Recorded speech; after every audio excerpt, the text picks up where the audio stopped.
Bem, pessoal, boa noite, sejam bem-vindos novamente a essa live em que a gente vai tratar do capítulo 2 do meu livro de Direito Tributário. Nós vamos falar do capítulo referente às limitações constitucionais ao poder de tributar, que na realidade Tá tudo ok? Tá caminhando? Por que eu estou vendo uma imagem congelada? Vamos lá.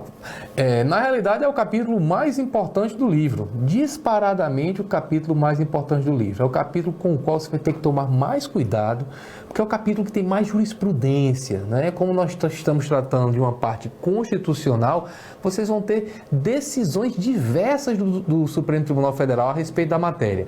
Na realidade, esse capítulo é dividido em dois grandes temas. As limitações são do tipo princípios constitucionais tributários, e aí entram a legalidade, anterioridade, noventena, princípio do não confisco. E também nós temos, de um outro lado, as imunidades, né? Imunidade recíproca, imunidade religiosa, imunidade de diversas instituições. Nos dois blocos nós vamos ter um conjunto gigante de jurisprudência. E como é que a gente vai trabalhar hoje? Eu vou aqui com o livro, analisando pelo índice cada um dos tópicos, dando a vocês a informação sobre a que pontos vocês devem dar maior atenção.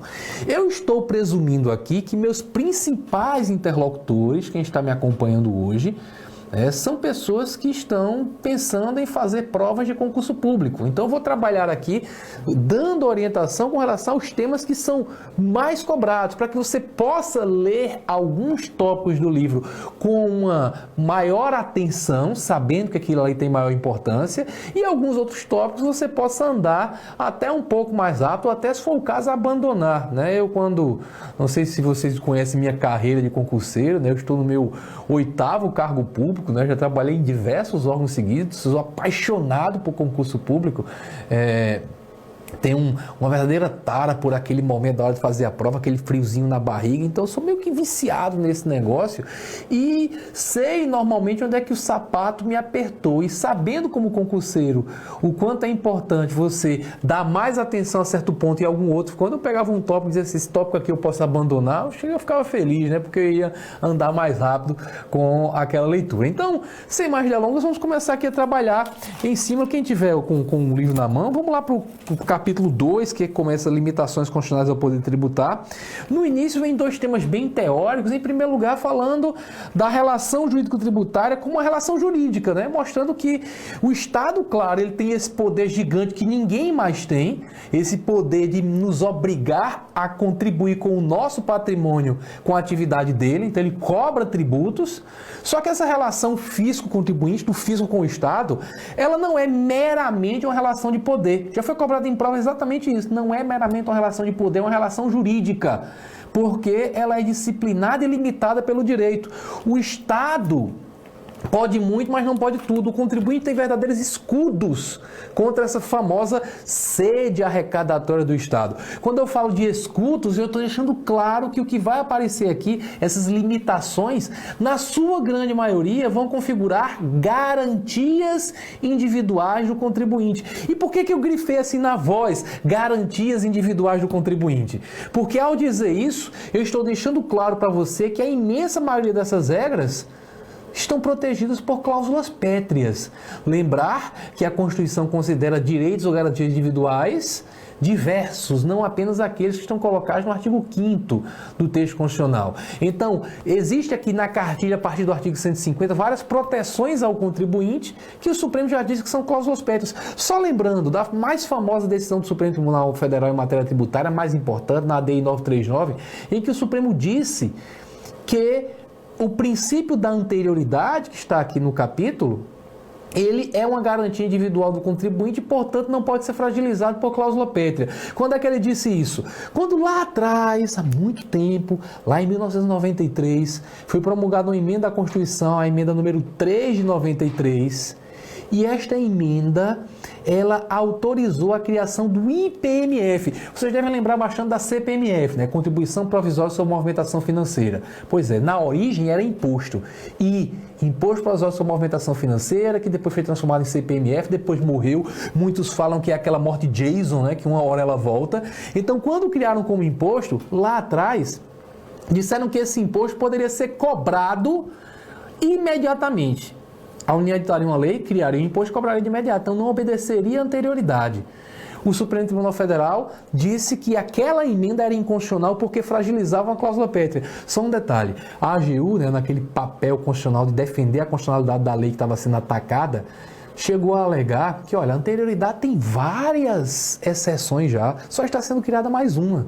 Só que acho que vocês percebem que quando você cria mais uma exceção a uma regra, você está, na realidade, tendendo a abolir a regra. Porque a regra só é regra porque se aplica mais casos do que as exceções. Você não pode dizer que uma regra se aplica a 3 casos e tem 40 exceções. Se tem mais exceções do que regra, o que você está chamando de exceção é regra, na realidade. Então, quando você cria mais exceções a uma regra, você está, na realidade, pondo em risco a própria regra. Você está tendendo a abolir a regra, e quando essa regra é uma cláusula pétrea, você está cometendo inconstitucionalidade. Muito bem. Então, o Supremo diz, é cláusula pétrea. Além disso, nessa mesma emenda, se autorizava a cobrança também da movimentação financeira. Lembra que eu estou falando do IPMF, do Imposto Provisório sobre Movimentação Financeira? O IPMF poderia ser cobrado sobre movimentação financeira dos estados e municípios. Ora, se assim fosse feito, estaríamos autorizando a União a tirar dinheiro de estados e municípios. E tirar dinheiro a gente sabe que é tirar autonomia.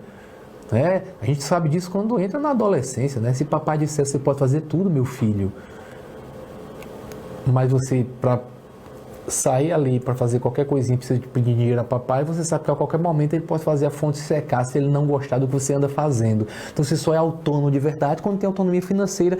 Isso vale para uma federação também. Então, se a União tira dinheiro, tira autonomia. O Supremo Tribunal Federal disse que nesse ponto também se feria uma outra cláusula pétrea, que seria o pacto federativo, a forma federativa de Estado. Então preste atenção ao seguinte, sempre que você vir falar de uma emenda à Constituição em matéria tributária, preste atenção em duas coisinhas, duas cláusulas pétreas que podem estar sendo violadas dependendo de como é construída essa emenda.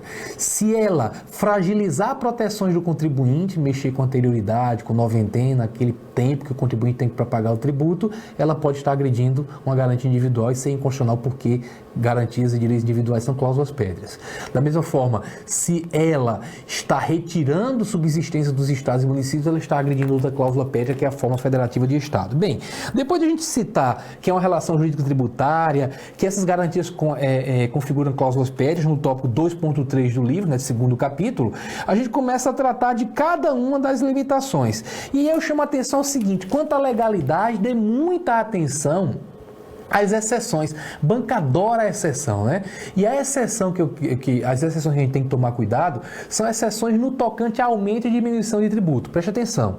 Tributo só pode ser criado por lei, portanto só pode ser extinto por lei, né? A mesma norma que você usa para criar que você usa para extinguir, e também só pode ser aumentado ou reduzido por lei.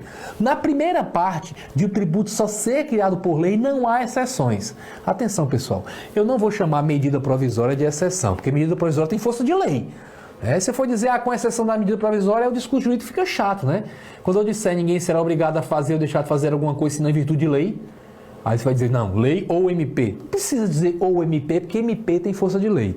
O que eu estou dizendo que não há exceção é porque nunca, jamais, em caso algum, aliás, aqui eu posso usar essa expressão tão forte, que é tão perigosa em prova de concurso, né? Quando a gente vê um nunca, um jamais, a gente já fica com medo.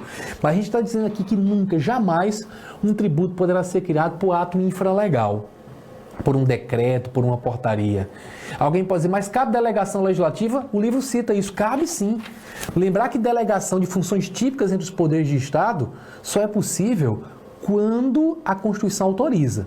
É claro que em nenhum caso o Executivo pode julgar um processo judicial, porque a Constituição não autoriza em local algum. Mas o Executivo legislar, a Constituição autoriza. Lá no artigo 68, que fala em lei delegada. Mas como é exceção, é hermenêutica, né? As exceções são interpretadas de maneira estrita. Então, para que o presidente da República edite uma lei, só se o Congresso autorizar por meio de uma resolução. Artigo 68, que fala da lei delegada. E aí eu digo a vocês, não é exceção ao princípio da legalidade, porque lei delegada é delegada, sim, mas é lei.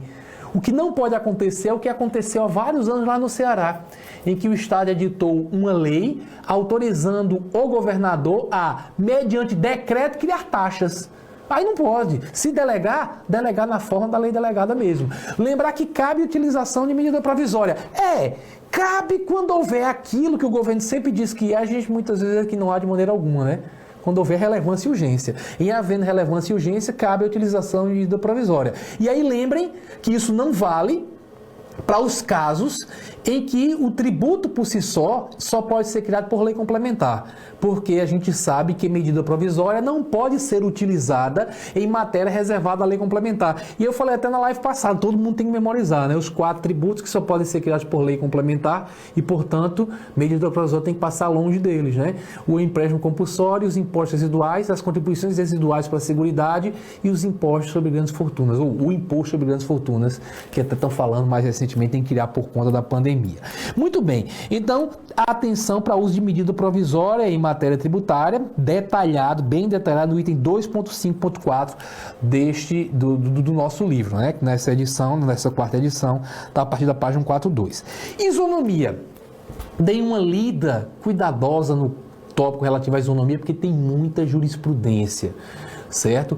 Porque existem vários casos em que o Supremo se depara com um tratamento diferente entre as pessoas e vai analisar se aquele tratamento diferente é justificável. Não é porque é bom lembrar que quando a gente fala isonomia, aquela célebre frase aristotélica, né, mas que muitos atribuem a Rui Barbosa, né, tratar igualmente os iguais e igualmente os desiguais na proporção das desigualdades entre eles havidas. Bem, em direito tributário, a desigualdade que normalmente justifica o tratamento tributário diferente é a capacidade contributiva. São umbilicalmente ligados, isonomia e o seu corolário, capacidade contributiva. Porque vejam só, quando você diz, fulano de tal ganha R$1.000 e ciclano ganha 100 mil, você não poderia cobrar o mesmo imposto de renda dos dois? Porque o que ganha 100 mil tem uma capacidade contributiva muito maior. E se dois ganham 50 mil, o imposto tem que ser igual? Não. Porque um pode ganhar 50 mil e viver para fazer farra. Agora não está nem dando para fazer muita farra, mas para aquele cara que vivia viajando, vai voltar, Deus queira, logo, vive viajando, fazendo farra, ficando nos hotéis 5 estrelas. Compare com outro que ganha 50 mil, mas tem 6 ex-esposas, 17 filhos, gasta pra caramba. Então, quando você tem deduções da base de cálculo do imposto de renda, isso faz com que o sujeito pague menos imposto. E isso é feito para que esse cara que tem tanto filho, que gasta tanto com coisas essenciais, pague menos tributo porque sua capacidade contributiva é menor. Então, tudo é olhado por essa ótica. Por exemplo, é citada no livro uma decisão sobre o município de Niterói, em que havia uma lei, e quando eu digo isso, muita gente que é de Teresina, de Fortaleza, aqui tem uma lei igual. Tem, mas é inconstitucional. A hora que bater no judiciário, cai. Que é aquelas leis que dão isenção de IPTU para servidor público municipal ou estadual. Aí você tem que sempre analisar assim. Há algum indício do que servidor do município de Teresina tenha uma capacidade econômica menor do que a média da população? Não. Então isso não pode ser feito. Então isenção de IPTU para servidor municipal não pode. Também cito no livro uma decisão em que deram isenção de custos judiciais e de emolumentos no cartório para membros do Ministério Público e membros da magistratura. Ora, há alguma ideia, alguma pista de que membros da magistratura e do Ministério Público tenham remuneração, tenham capacidade contributiva menor do que a média da população? A resposta é não. Se é não, então não justifica esse tratamento diferenciado. Agora, quando você dá isenção de IPTU para pessoas que ganham até um salário mínimo, que tem um imóvel de até não sei quantos R$1.000, de pequena área, que mora lá com sua família, vejam, você está falando de pessoa de menor capacidade contributiva. Então nós estamos num Estado republicano que é avesso a perseguições e privilégios. Então esses privilégios tributários, quando vão bater no judiciário, devem todos cair. Então nesse sentido, você vai ver no livro, eu cito várias decisões do Supremo em que a tônica é essa, verificar se há por trás daquele benefício, há por trás daquele tratamento tributário diferenciado, uma real diferença de capacidade contributiva.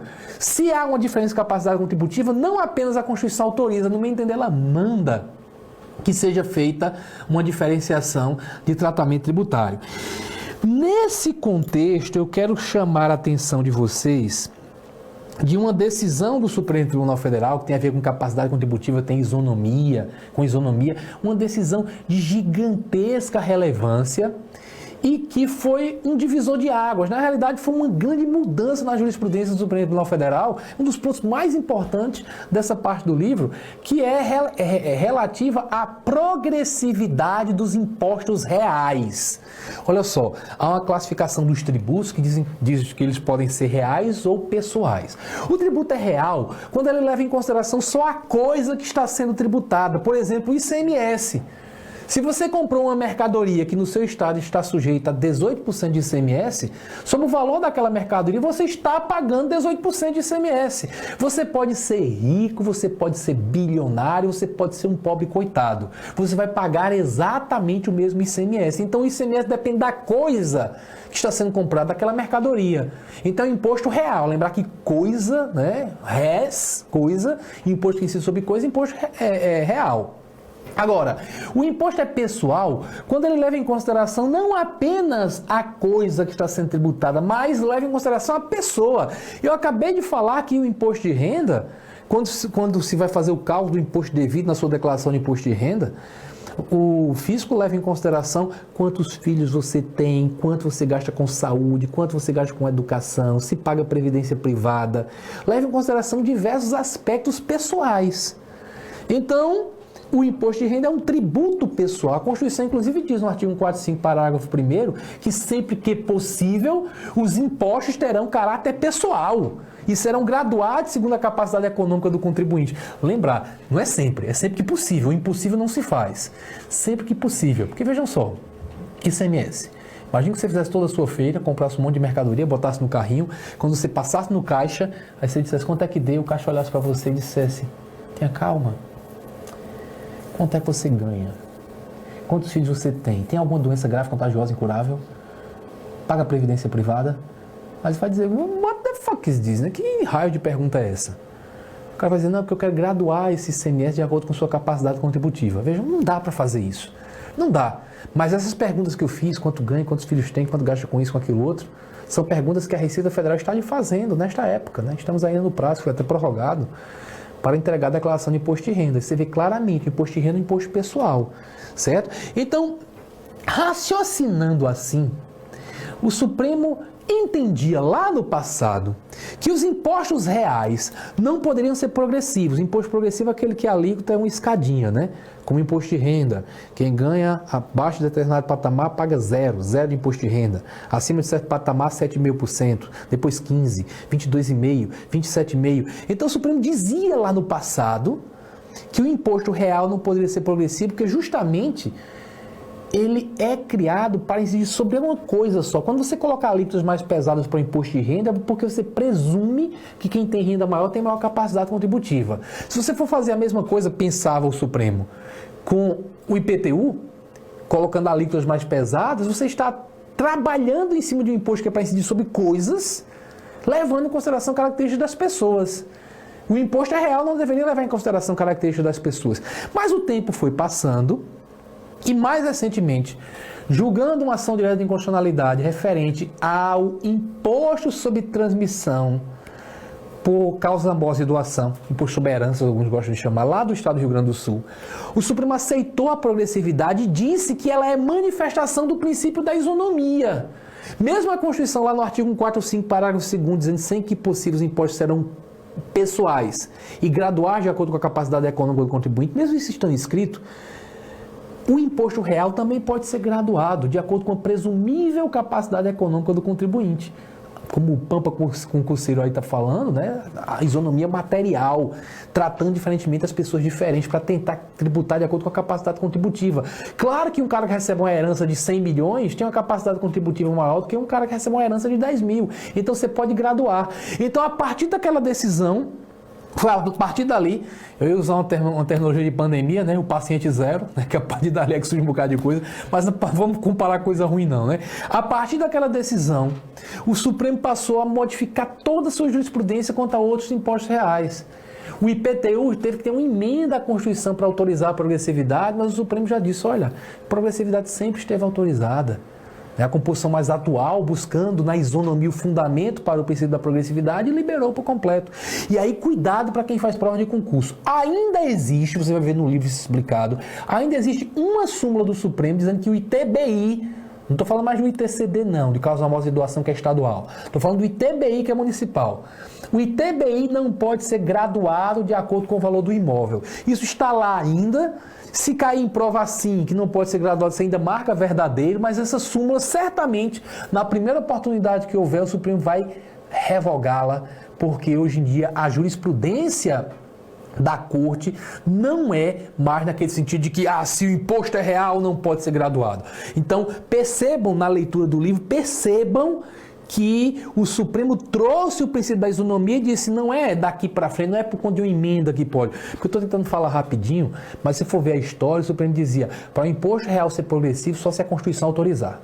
Então teve que haver uma emenda para autorizar a progressividade do IPTU, teve uma emenda para autorizar a progressividade do ITR, mas mais recentemente o Supremo disse, olha, pegando uma lei do ITR que é anterior até a emenda, disse, olha, essa lei é válida, a progressividade sempre pôde por conta do princípio da capacidade contributiva, por conta do princípio da isonomia. Isso tudo é detalhado no livro, tanto na parte que fala da isonomia propriamente dita, quanto numa parte que fala, dentro do tópico isonomia, se você olhar o tópico isonomia 2.6.3, quer dizer, o 2.6 é o princípio da isonomia, lá no 2.6.3 a gente fala da isonomia e capacidade contributiva, porque veja, uma coisa ligada à outra, a capacidade contributiva é o critério para você tratar diferentemente quem é diferente, e o diferente tributário é diferente quanto a essa capacidade, e mais à frente nesse tópico, no item 2.6.3.1, esse item chama atenção especialíssima que a gente detalha essa decisão lá do Rio Grande do Sul.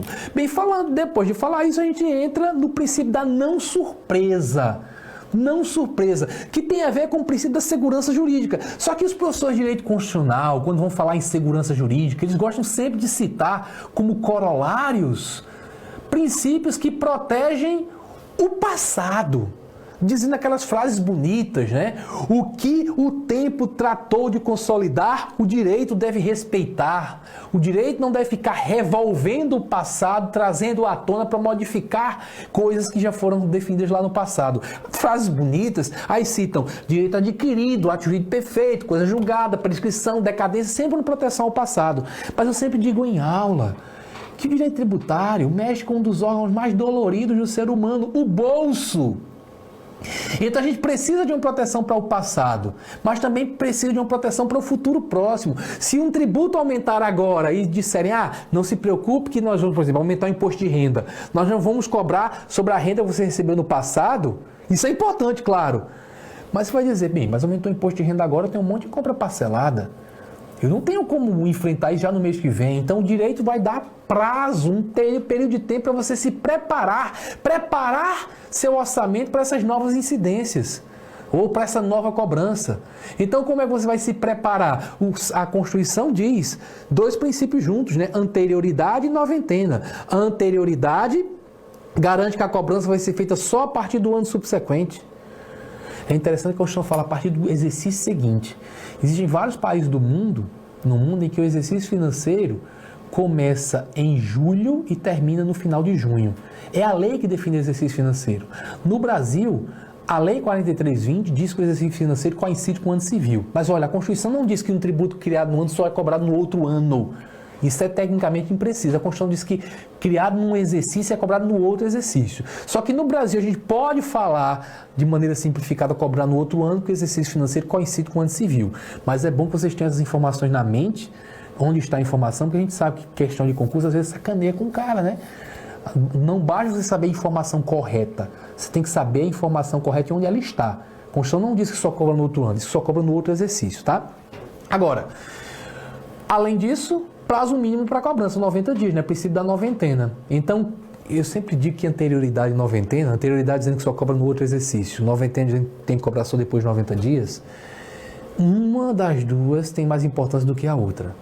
Aí o aluno fala, qual que tem mais importância? Depende do momento. Estamos aqui fazendo essa live no mês de abril, no fim de abril do ano que começou complicado, de 2020.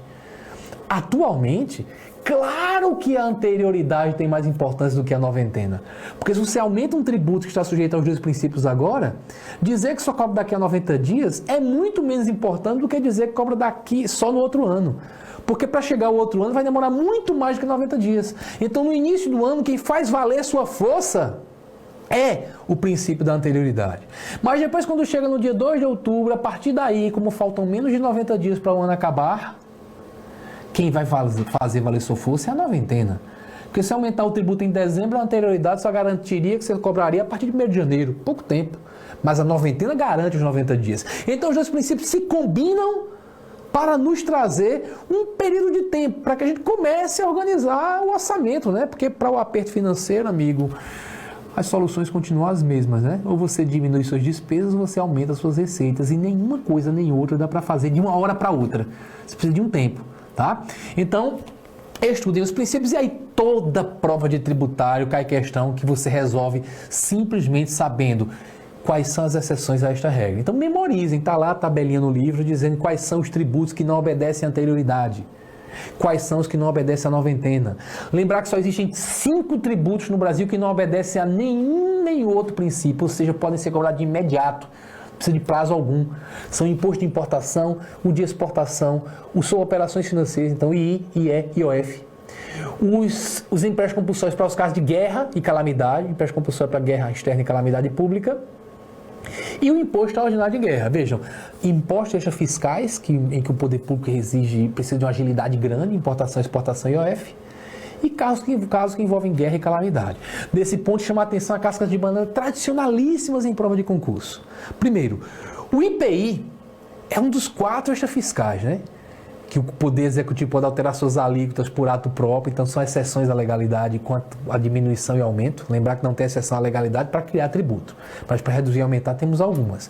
Entre esses 4, andam sempre de mãos dadas, como exceções a vários princípios, imposto de importação, exportação, IPI e IOF.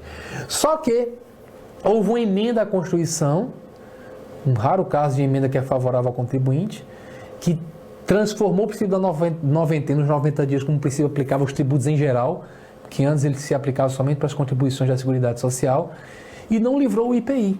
Então o IPI passou a ser um imposto sujeito ao prazo de 90 dias.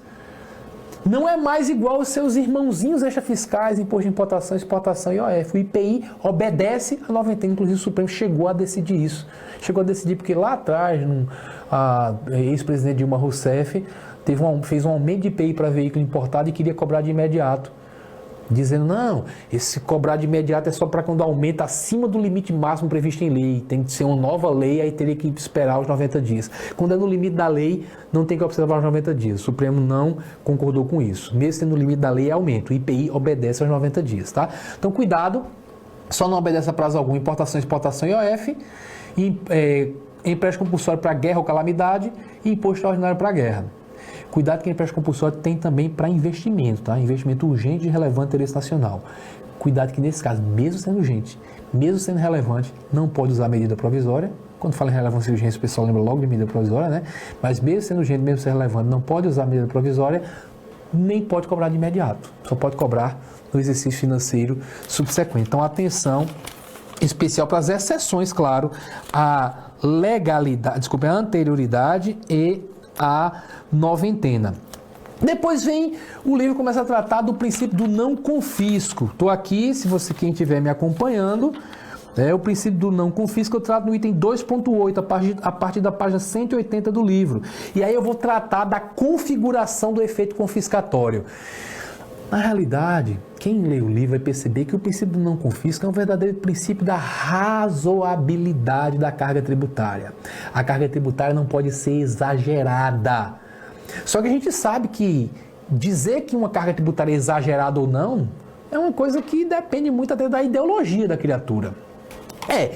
Se você quando nasceu, sua mãe lhe botou uma roupinha vermelhinha, pintou seu quarto de vermelhinho, botou a foto do Che Guevara na parede, botar você para dormir lendo o Manifesto Comunista de Karl Marx, e se você segue essa doutrina até hoje, muito provavelmente, quando alguém disser para você, sabia que tem rendimento mais elevado, paga 27.000% de imposto de renda, você vai dizer, só esses burguesezinhos têm que tifitir o que ganham com a coletividade. Agora, se você é mais pro outro lado, mais liberal, daquele que imposto é roubo, quando você pagar 27 mil, você vai dizer, tudo isso eu vou entregar quase um terço da riqueza que eu produzo para um sócio que não trabalha, o Estado? Quem tem razão? Bem, ideologia não tem o certo e o errado, cada um tem a sua. Então, dizer quando um tributo é exagerado não é uma coisa muito fácil de definir. Então o Supremo vai analisar caso a caso e vai dizer, olha, quando for notório, absolutamente notório, fratura exposta, né, que está havendo excesso, aí vai haver confisco. Como lá atrás, por exemplo, quando criaram contribuição previdenciária para servidores federais de 25%, o Supremo disse, olha, e era para só federais, tá? E os ministros do Supremo são servidores federais para ser feito, né? Eles eram atingidos pela lei. Eles disseram 27.000% de imposto de renda, mais 25% de contribuição previdenciária dá quase 50%. Antes que alguém mande uma mensagem corrigindo que 27 mil mais 25 dá mais de 50, dá 52,5, eu sei somar, mas é porque não pode simplesmente somar. Porque a base de cálculo do imposto de renda tira de si a parte que foi da contribuição. Então, o que tirou de contribuição previdenciária, o imposto de renda incide só sobre o resto. O imposto de renda é progressivo, de forma que aquelas faixas fazem com que a alíquota efetiva não seja aquela que aparece. Mas quase metade do que o cara usa, do que o cara ganha, era consumido por 2 tributos. E aí a decisão mais importante do Supremo nas provas de concurso público sobre princípio do não confisco foi dizer o seguinte, olha, o princípio do não confisco, para verificar se a carga é razoável ou não, você não analisa isso olhando a alíquota de cada tributo isoladamente. Você olha a totalidade da carga tributária gerada por cada um dos entes federados. No caso, era a União cobrando 2 tributos. Eu estou tentando aqui, o Yuri está perguntando se eu responder as perguntas dos comentários. Como o tempo é bem limitado aqui, eu estou olhando aqui algumas perguntas, eu vou responder. Volta um pouquinho aí, por favor, aqui, porque eu estou vendo aqui. Vou voltar, tu estás adiantando. O Iranildo, por exemplo, faz uma pergunta importantíssima. O Supremo dizia que a contribuição previdenciária acima de 14% seria confisco, né? Exaumento da reforma da Previdência. Olha, a gente tem que olhar com a composição atual como é que eles vão raciocinar quanto a isso, certo? Lá atrás, houve uma progressividade e o Supremo matou os 25%. Não aceitou sequer a progressividade. Lembrar que a emenda da Previdência mais recente, a emenda 103 de 2019, previu expressamente, tanto para o regime próprio quanto para o regime geral, a possibilidade de alíquotas progressivas. Por exemplo, para o INSS já está valendo há algum tempo a alíquota inicial de 7,5%, chegando até 14%. Então ela vai subindo. O INSS sempre já teve aquela alíquotazinha com certa progressividade. Para o setor público, o setor público federal, por exemplo, a alíquota começa em 7,5%, vai até 22%, certo? Então, certamente, vamos ter ação direta de inconstitucionalidade para o Supremo analisar desse jeito, né? De acordo com essa sensibilidade que a gente tem que colocar sob as luzes atuais também.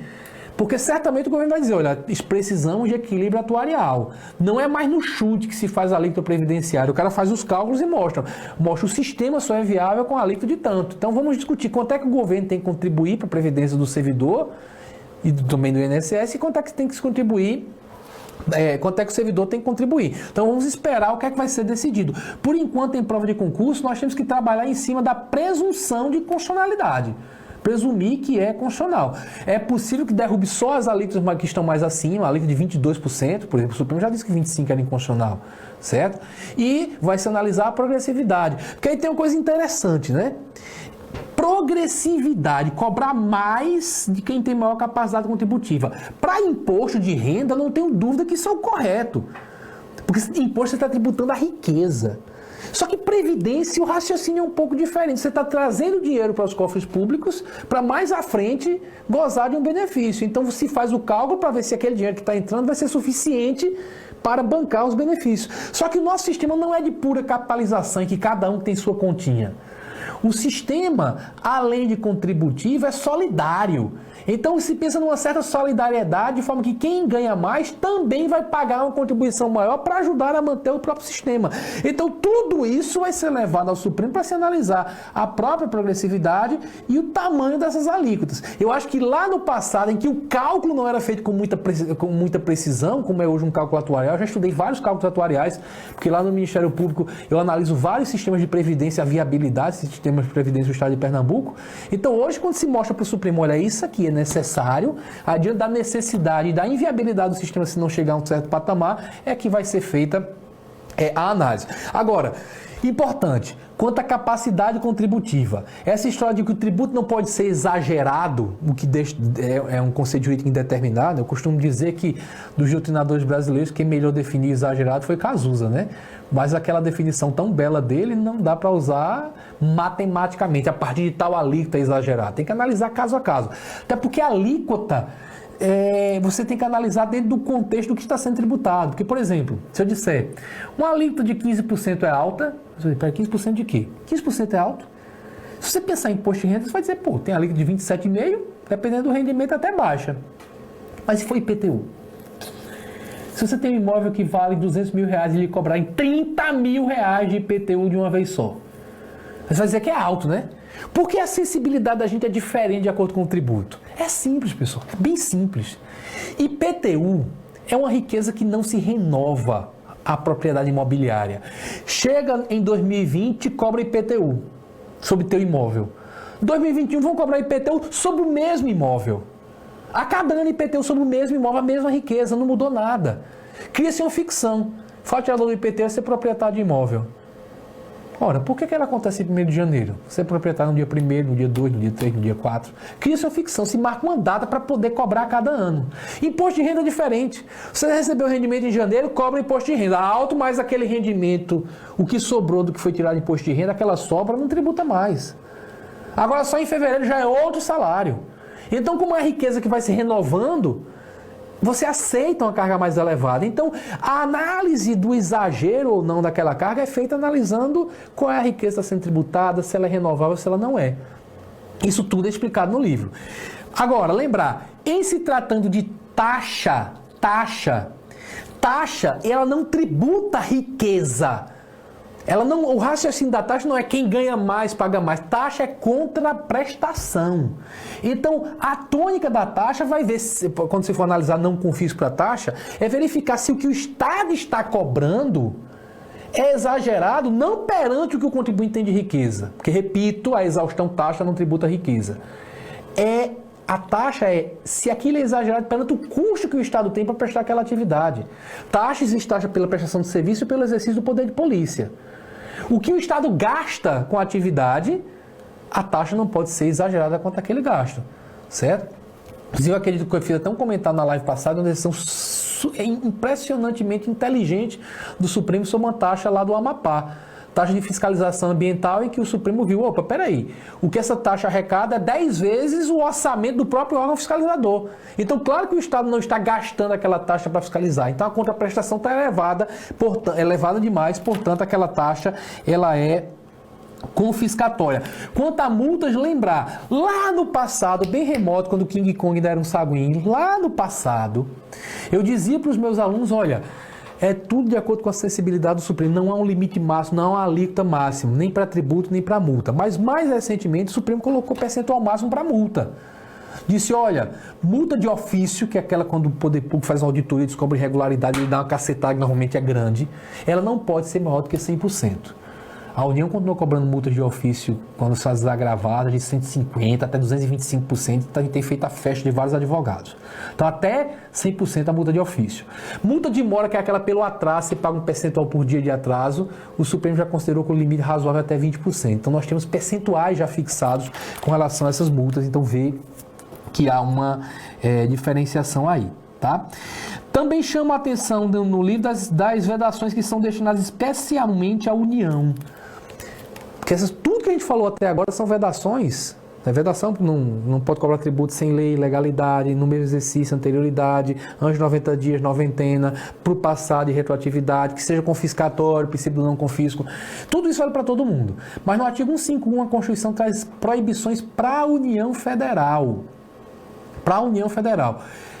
O colega que está falando que comprou o curso tendo como brinde o livro perguntando se já foi enviado. Bem, a editora até demorou para entregar, chegou aqui, caixas e mais caixas de livros já estão sendo enviados. Eu não tenho como agora conferir, depois você manda uma mensagem se teu para você já foi enviado. Acredito que já, porque a pessoa está mandando vários livros ao mesmo tempo, tá? Só para deixar a coisa a coisa clara aqui. Apareceu a mensagem aí, fiz a resposta. Então, vamos lá. Voltando. Vamos lá. Bem, Vedações destinadas à União. Até aqui, tudo que a gente falou vale para todos os entes federados. O artigo 151 traz vedações à União para evitar que a União ela se utilize da capacidade que ela tem. Ela é o único ente que cobra tributo. Já foram enviados os livros, o pessoal que já me confirmou. Ela é a União, o único ente que tributa em todo o território nacional. Aí o que poderia acontecer? O presidente da República olhar assim para o governador de São Paulo e dizer: rapaz, esse cara pode ser um candidato a presidente da República, eu vou bagunçar a administração dele. Aí o presidente poderia: vamos editar a lei aqui dando isenção de tributo de São Paulo, vamos isentar o IPVA de São Paulo, o ICMS de São Paulo para bagunçar o Estado. Ou se fazer assim, vamos criar um IPI, Imposto sobre Produtos Industrializados, que seja muito mais alto em São Paulo do que do resto do Brasil, para as empresas fugirem de São Paulo. Então, a Constituição, para evitar que a União ponha em risco o Pacto Federativo, traz vedações destinadas a ela. Uniformidade geográfica da tributação. O tributo não pode ter incidência diferenciada de um Estado para outro, de forma a significar uma vantagem tributária no Estado. Certo? Isso está colocado no 151. Não pode instituir um tributo que não seja uniforme em todo o território nacional. Mas preste atenção que as bancas adoram cobrar a exceção. Não pode instituir tributo que não seja uniforme, salvo para diminuir desigualdades socioeconômicas entre as diferentes regiões do país. Então, seria possível você, por exemplo, criar um IPI mais baixo para a região Nordeste, Norte de Minas Gerais, Centro-Oeste, região Norte, região que são consideradas mais pobres, para tentar atrair as empresas e, portanto, o desenvolvimento, os empregos para esses territórios. Tá? Então, chamar a atenção especial para esses casos. Cuidado com essa ideia que eu falei da isenção. A União não pode dar isenção de tributo alheio. Aquela ideia de o presidente da República querer dar isenção do IPVA de São Paulo, não pode. Só que o livro cita 3 exceções. ISS nas exportações de serviços, que uma lei complementar pode dar essa isenção, inclusive deu. E ICMS nas exportações, aí cuidado, tá? ICMS nas exportações hoje tem uma imunidade, nem existe ICMS nas exportações mais. Mas a Constituição, por um equívoco de quem elaborou a emenda, continua dizendo que uma lei complementar pode excluir o ICMS nas exportações. Isso não faz sentido nenhum mais, mas eu continuo citando por quê? Porque cai em prova. Vai dizer para o cara lá da banca que a questão dele está errada, se a questão dele copiou um dispositivo da Constituição. Então, coloca lá, uma lei complementar pode excluir da incidência nas exportações o ICMS. Não faz mais sentido, mas está lá. E o caso da isenção concedida em tratado internacional, a isenção heterônima, que também é colocada no livro, tá? Então, dê atenção especial para esses princípios. E uma atenção também muito especial, especialíssima, para a regra do artigo 150, parágrafo 6º da Constituição, que trata da concessão de benefício fiscal. O benefício fiscal é por lei. Lembrar que o crédito tributário faz parte do patrimônio público.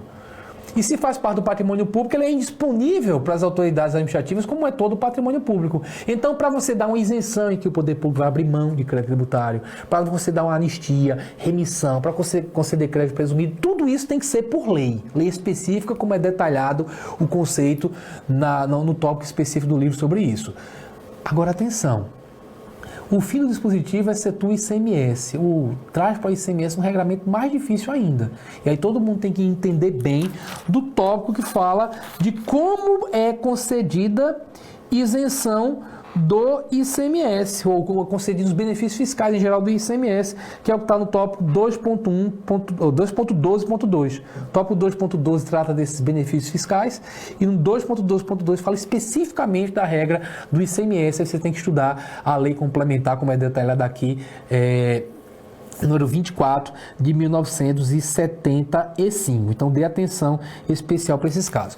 Bem, com isso a gente conclui o primeiro bloco. Como eu falei para vocês, esse é o maior e mais importante capítulo do meu livro, tá? Limitações constitucionais ao poder tributar. Claro que ninguém vai dizer, pelo amor de Deus, que em 46 minutos eu dei uma aula sobre limitações constitucionais ao poder tributar. Eu estou aqui lhe orientando como ler o livro e dando atenção aos pontos que são mais cobrados nas provas de concurso público. Nós ainda temos um segundo grupo de assuntos que é tão importante quanto o primeiro, que a gente vai fazer uma live 2 sobre limitações constitucionais ao poder tributar, e que a gente vai falar das famosas e importantíssimas imunidades previstas principalmente no artigo 156 da Constituição Federal, tá? Aqui o colega pergunta, o livro será enviado logo após a compra? Bem, não sei, se estiver falando da editora, comprou, eles enviam, né? No caso aqui da gente, a gente depende da editora, então quem se matriculou na pós ou na minha isolada, né? Então você comprou lá na promoção que dava direito ao livro também, a gente precisou comprar da editora, eles chegaram aqui e a gente mandou todos os casos aqui já, e quem está comprando a isolada está recebendo um pouco depois, porque é o tempo dos livros chegarem aqui, mas não é tanta demora assim, tá? Os servidores federais que não aderiram ao fundo complementar caíram num confisco.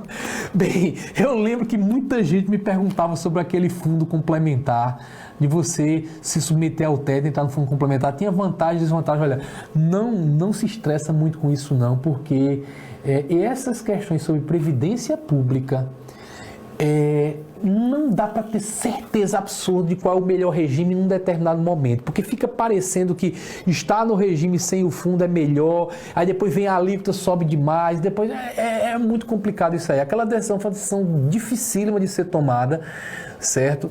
Eu já imaginava que as alíquotas iriam subir, porque o que eu tenho visto de cálculos atuariais, pelo amor de Deus, é assustador. Infelizmente a coisa complicado. O Ricardo perguntou onde comprar sua aula. Bem, eu ministro aula em alguns cursos, tenho no meu site o IAJUF, né, Instituto de Aperfeiçoamento Jurídico e Fiscal, tem a parte de pós-graduação. No site que tem meu nome, tem a isolada, a mímica só direito tributário. Também ministro aula no G7 jurídico, então ministro aula em vários locais aí. Aí você, dependendo do que você quer, no IAJUF, eu tenho uma pós-graduação em direito tributário municipal e vamos começar uma pós em processo tributário. Então é uma coisa mais profissional, para quem está atuando na área, precisa de base para resolver problemas práticos. A gente trabalha isso nas pós-graduações que está no site do IAJUF, estão no site do IAJUF. E quanto à aula de tributário, cujo perfil é mais voltado para concurso, está no site que tem meu nome, ricardoalexandre.com.br. Professor, dá uma ajuda para a prova discursiva da Cefaz-DF. Depois a gente passar a fazer uma live específica para isso, né, Bruno? Vamos pensar, fazer uma live para isso, porque eu tenho atuações diferentes. Se você for ver minha aula no IAJUF é uma coisa, né, para profissional, uma aula para concurso é outra coisa. Aqui eu estou orientando para ler os capítulos do livro, dando atenção especialíssima, claro, a quem se prepara para concurso, porque tem muita gente que também usa esse livro para finalidades profissionais e tem muita gente que usa na faculdade. Hoje, a leitura que eu trouxe para vocês foi pensando em quem faz prova de concurso público, tá? Quem está na live tem desconto para isolada, cria um cupom aí, Bruno. Próxima semana vai ter lançamento de novo. Próxima semana vamos fazer o lançamento novamente da segunda turma e vamos dar um desconto vai ganhar o livro também. Com o livro incluído. Para quem simplesmente melhor, muito obrigado, Jada, muito obrigado por quem fez o elogio. Eu acho que hoje a live foi mais tranquila, né? Eu acho que a coisa andou bem. E na próxima, me permite, que o pessoal falou, uma de 30 a 40 minutos é o que a editora pede, cada uma das 30 a 40 minutos eu passei, porque sabe que eu sou falastrão mesmo, e esse capítulo eu não tinha como fazer em 30 a 40 minutos, porque ele é importante demais, demais mesmo. Aí eu vou fazer em 2 blocos, aí na próxima live a gente vai trabalhar em cima das... Está perguntando se eu vou fazer esse livro para todos os capítulos do livro. Sim, para todos os capítulos. Na semana passada nós fizemos uma live sobre o primeiro capítulo. Aí coube numa só, porque são conceitos iniciais, né? Esse capítulo 2 é mais complicado, a gente dividiu em 2, mas vamos fazer para todos os capítulos do livro, para você tenha um direcionamento sobre como ler o livro. De vez em quando o pessoal vai fazer concurso, você fala esse capítulo, o que é mais importante, o que é que não é. Vocês vão ver tudo isso aqui, o que é mais importante, o que é que não é, para que você saiba, para quem está me dando a honra, né, de acompanhar, me ter como material de estudo para o direito tributário, ter uma noção de como usar o livro da melhor maneira possível. Porque quando alguém, às vezes eu encontro alguém em aeroporto, encontro por aí, o cara vem pedir um autógrafo, uma coisa que eu gosto é quando eu vejo o livro todo marcado, todo riscado, o cara usou mesmo. Então eu estou querendo que essas lives ajudem vocês marcarem os livros, riscarem, de maneira a mostrar que está sendo útil para vocês. Obrigado mesmo por todo mundo que me acompanhou. Até a nossa próxima semana. Vamos fazer uma nova live e espero críticas e sugestões. Pode mandar declaração de amor e ódio. Eu adoro todas, porque um ajuda num sentido, outro ajuda no outro e a gente vai melhorando cada vez mais. Obrigado demais. Até a nossa próxima live. Bons estudos. Tchau, tchau. Boa quarentena.